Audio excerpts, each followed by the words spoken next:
A veces pienso, ¿quién me mandaba a mí meterme en estos jardines?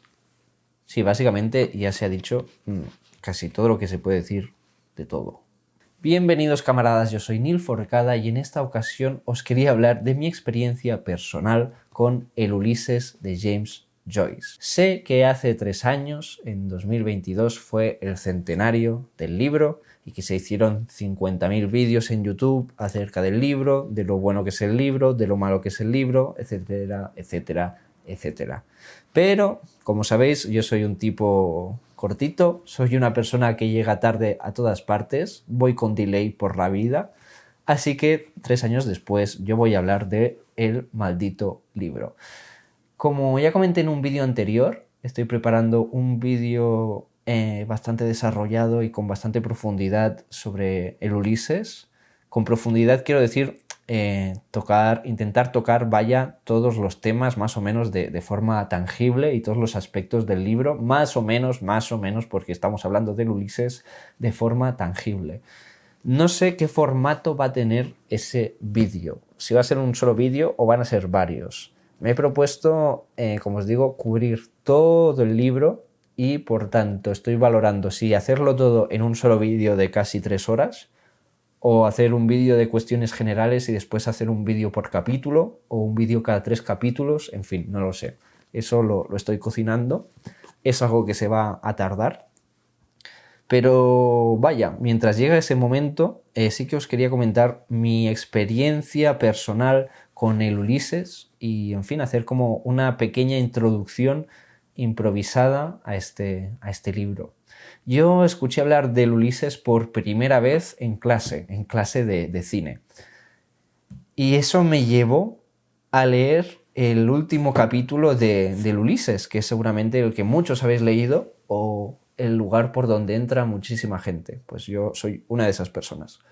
El último capítulo es el capítulo sobre Molly Bloom, es un monólogo interior de Molly Bloom, que creo que son unas 60 páginas, ahora no lo recuerdo bien, y es un capítulo increíble. Pues no sé cómo describirlo y hablaremos de ello más adelante en el otro vídeo, pero es un capítulo que te deja por el suelo en el sentido de, madre mía, sales con la auténtica sensación de haber estado en la cabeza de esta mujer y de haber presenciado el nacimiento del mundo, ¿no? de todas las cosas. Es un capítulo despampanante. Sé que es tópico lo que estoy diciendo, pero de verdad es un capítulo increíble. Entonces yo entré así en el Ulises, leí ese capítulo y dije, madre de Dios, esto es la hostia, ¿no? Esto es la rehostia. Y lo siguiente que leí, por una especie de conversación con unos conocidos que, en fin, una especie de apuesta, porque yo estaba como muy a tope, ¿no? con el Ulises y con el capítulo que había leído y dije, pues voy a leer lo más chungo del libro, ¿no? Como contrapartida. Y leí el capítulo 7, si no me equivoco. Y me pareció horrendo. Yo no entendía qué hacía ahí, no entendía por qué estaba ahí, en fin, iba completamente perdido. Se me hizo larguísimo, cuando de hecho creo que el capítulo 7 es bastante más corto que el último. No lo sé, debería mirarlo. Pero se me hizo larguísimo, se me hizo eso una agonía. Y en fin, yo que soy cabezota, pues dije, me da igual, voy a seguir leyendo. Y después del capítulo 7 empecé con el 8 y después empecé con el 9. Creo que en el 9 ya lo dejé, no pude más, evidentemente. Y más tarde lo que hice fue empezar por el principio, ¿no? Que se supone que es lo que una persona debería hacer, y leí los 3 primeros capítulos del Ulises. Me quedé ahí y retomé la lectura otra vez. Creo que volví a leer los primeros 3 y ya después fui leyendo los capítulos, la mayoría de ellos con una guía o, en fin, una cierta preparación. Y recientemente pues he vuelto a coger el Ulises y he empezado a leerlo de nuevo. ¿Por qué?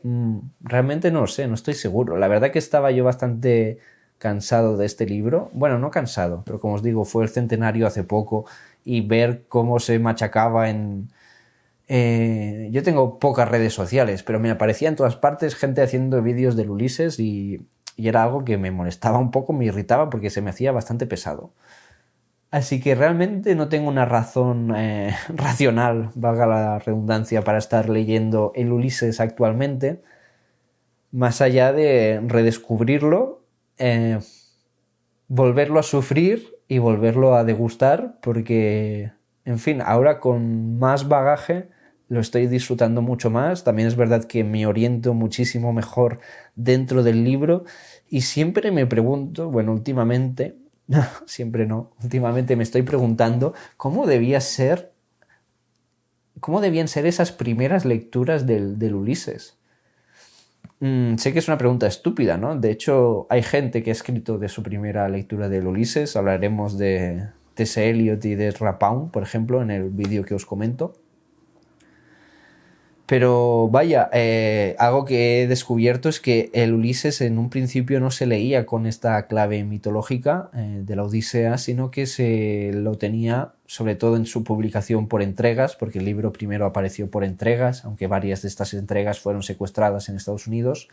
Se leía como un libro casi sociológico, ¿no? Antropológico, de lo mal que está el mundo, digamos. ¿Qué puedo decir de interesante que sirva como puerta de entrada al Ulises de James Joyce?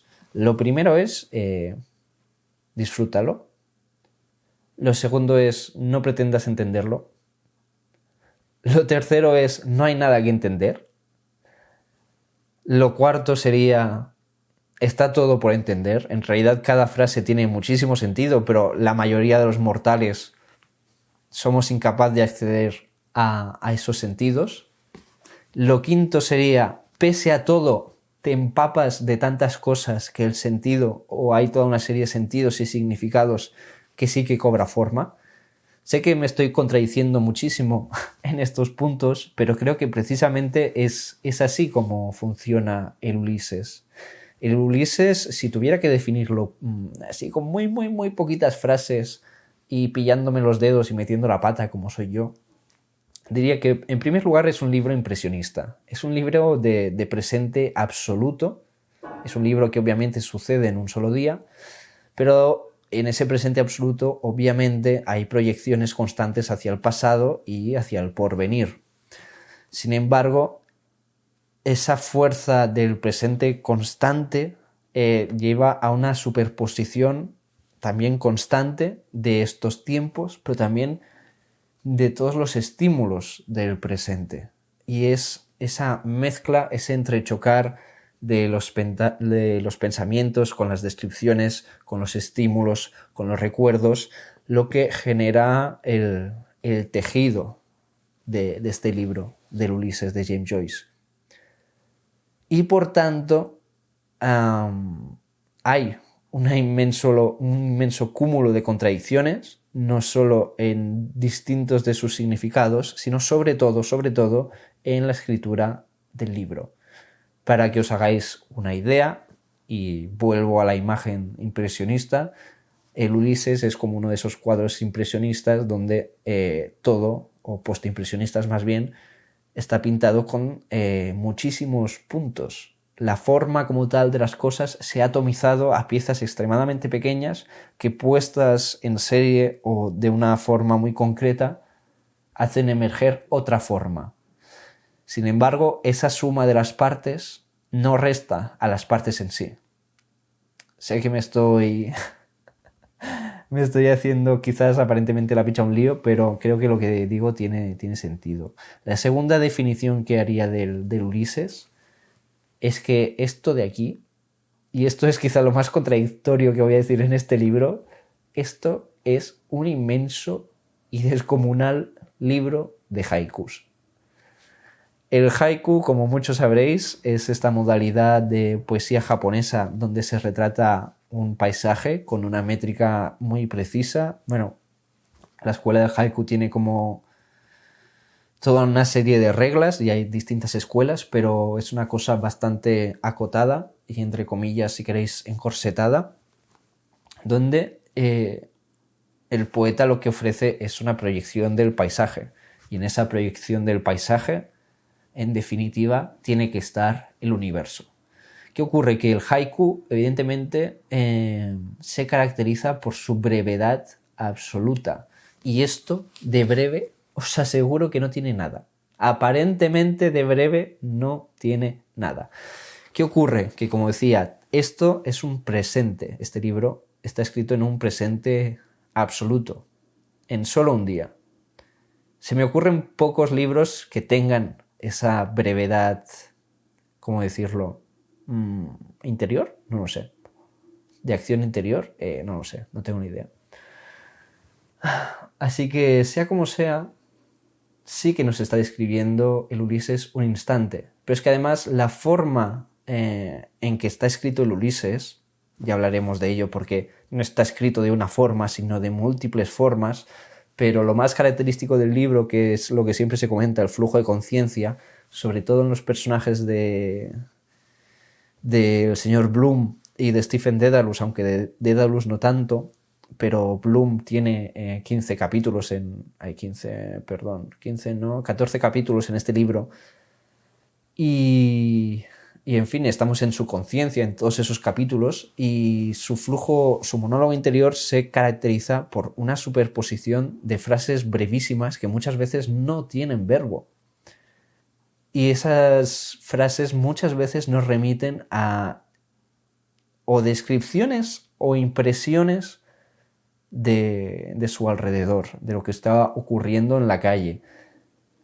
Claro, estamos como ante una inmensa catedral de haikus, donde la inmensa mayoría de esos haikus son aparentemente basura. Y eso conecta con una de las definiciones célebres que se ha hecho de este libro, que es que el Ulises es una enorme catedral de basura. Sin embargo, insisto, creo que no es exactamente así, aunque sí que hay una inmensa aparente banalidad en el libro. James Joyce lo que hace es reencantar el mundo a través de subvertir el mito. Como muchos ya sabréis, el Ulises de James Joyce nos narra en diferido o en paralelo una odisea moderna, donde el héroe, este Odiseo, ya no es un gran héroe, sino que es una persona corriente. De hecho, es incluso, podríamos decir, entre comillas, un miserable, en el sentido de que es un hombre que deambula por la ciudad porque su mujer le está siendo infiel y no quiere volver a casa. Obviamente esta es la historia del Ulises de la Odisea también, pero completamente invertida. El Ulises de la Odisea se marcha a guerrear en Troya y tarda muchísimo en volver y se supone que su esposa le ha sido fiel todo ese tiempo. Como podéis ver, es evidente la subversión que hace Joyce de todo el mito y de todo el mitologema, pero no para vaciarlo, que ese es el punto donde a mí me gustaría llegar. Joyce no está vaciando el mito, al contrario, lo está rellenando otra vez. El mito de Odiseo, que para nosotros ya se ha quedado absolutamente encorsetado y absolutamente vacío porque llevamos no décadas, sino siglos saqueándolo, Joyce vuelve a rellenarlo dándole la vuelta, vuelve a encantar el mundo. Ahora ya lo encantador, lo mágico, lo descomunal del mundo no son esas criaturas mitológicas, ni esas aventuras, ni esos peligros, sino que son toda esta inmensa colección de banalidades con las que uno se atraviesa día a día, con este mundo inaccesible, lleno de estímulos, que nos puebla tanto por fuera como por dentro de nosotros mismos. Creo que en ese sentido también conecta muchísimo con los haikus, en el sentido de que en el haiku hay una veneración por el paisaje, por el espacio natural. Aquí no hay, en el Ulises no hay un espacio natural, está Dublín, que es peor que un espacio natural, y es fascinante, es mucho más fascinante que un escenario natural en este sentido. Y hay un constante odio contra Dublín. No sé si he dicho Dublín o Berlín antes, pero quería decir Dublín. Hay un constante odio contra Dublín, pero también hay una constante veneración. Y es en esta Dublín minúscula donde vemos el mundo, donde vemos el universo, donde vemos al ser humano, que es también lo que al fin y al cabo se busca en un haiku, ¿no? Contenerlo todo, contener la galaxia en un solo punto. Bien, pues este sería uno de los puntos. Este podría ser perfectamente el monumento que dejáramos en el espacio para explicar quién somos y qué demonios hemos hecho aquí. Se han dicho muchísimas cosas de este libro. Dudo que obviamente yo pueda aportar nada interesante a esa lista. Sin embargo, como os decía, tengo muchas ganas de hacer ese vídeo, de hablar un poco más en profundidad de todo lo que os estoy comentando. Y hasta entonces nos vemos en el siguiente. Si te ha gustado este vídeo, ayúdanos a crecer. Comparte el vídeo, déjanos un comentario o suscríbete al canal.